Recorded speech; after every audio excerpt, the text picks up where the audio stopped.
If we want to free ourselves from using actual hot dogs as targets, teaching a dog to focus on a more universal target, such as a target stick, is very helpful. The best way to hold a target stick is to first form an OK sign with your hand. Grasp your clicker between your thumb and forefinger, and then wrap your other fingers around the stick. Rotate your wrist downward so that you're moving your hand as if it were stirring a big pot. This places the stick in an almost vertical position. Remember to keep the target above the dog's nose at first and in plain sight.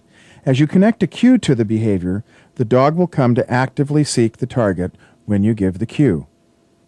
This is Cola's first targeting session. For small puppies or dogs that are new to targeting, it's best to reinforce any interest they have in the target stick at all. Usually, the first few clicks and treats will be sustained by the dog's natural curiosity of what this odd stick is doing in their environment.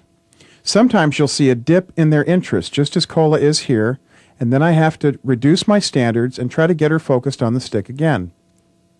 In the early stages of shaping, there may be even moments where she pauses for long periods of time. By dropping my standards and getting her interested in it, I can develop behaviors like this. You can see that she paused, and now I've got 2 circles from Cola. This is the culmination of Cola's first targeting session. Watch how focused she is on the stick as she does a nice little turn.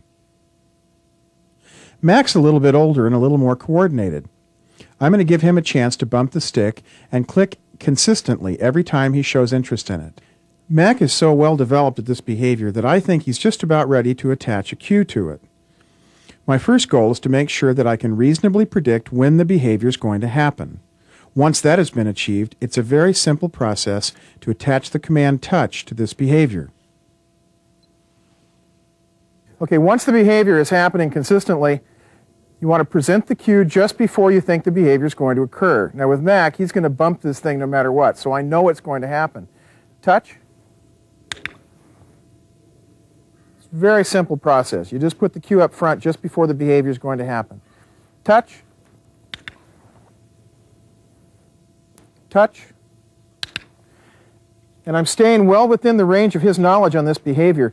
I'm not trying to give him anything goofy. I just want to make sure he'll do the behavior that I already know he's capable of. Touch.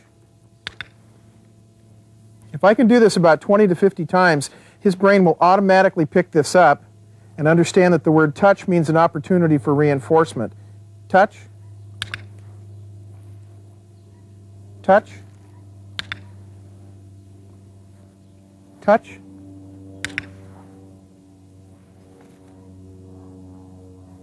Touch. There's a nice little circle. 2 circles. We're getting 2 for 1. Circus dog. Oh boy. Touch. Touch. Touch. You can see I'm getting multiple repetitions of the behavior in between reinforcements. So at this stage, even though he's only known this for a short period of time, I don't have to give him a treat every time. As a matter of fact, it's not even a good idea. An obvious application for a target stick is heeling. Here I'm going to teach my dog Megan to walk comfortably next to my side. Obviously, at first, she's more focused on the stick than actually doing the behavior. That's as it should be. My real task right now is to get lots of clicks and treats while she's in position. You can see Megan checking the stick and then her position to the ground. Here's a finish for you, and now we'll try her again. At this point, she's still focusing exclusively on the stick. This is too soon to attach the cue heel. I'm trying to give her a basic knowledge of her relative position to me so that she can get used to the behavior with the supporting visual target in front of her. Watch how Megan adapts to this. First she looks at the stick, checks her position to the ground, and back up to the stick. In her peripheral vision, she's watching me. She surged forward there for a moment, so I moved the stick backwards to prevent her from forging ahead. Another advantage to the stick is to put Megan into position, in a finish. Now I'm going to try a long heel and watch her attitude. With this type of training, there's no leash correction, there's no correction at all. Megan's having a good time, you can tell by her attitude. She's learning to heel naturally, the way a dog would in nature. Next, we're going to fade the stick from the process. On 3 separate repetitions, we'll watch how to start with the stick, then fade the stick back so it's farther away from her nose, and on the 3rd repetition, we'll have her try to heel without it. Here's the stick shortened in my hand. Megan has to change her view to keep the stick in perspective. And now we go for a heel without the stick. And you can see she's got a pretty good idea of what she's supposed to do. It doesn't matter at this stage if she lags a little bit or forges or swings wide. That'll be cleaned up later.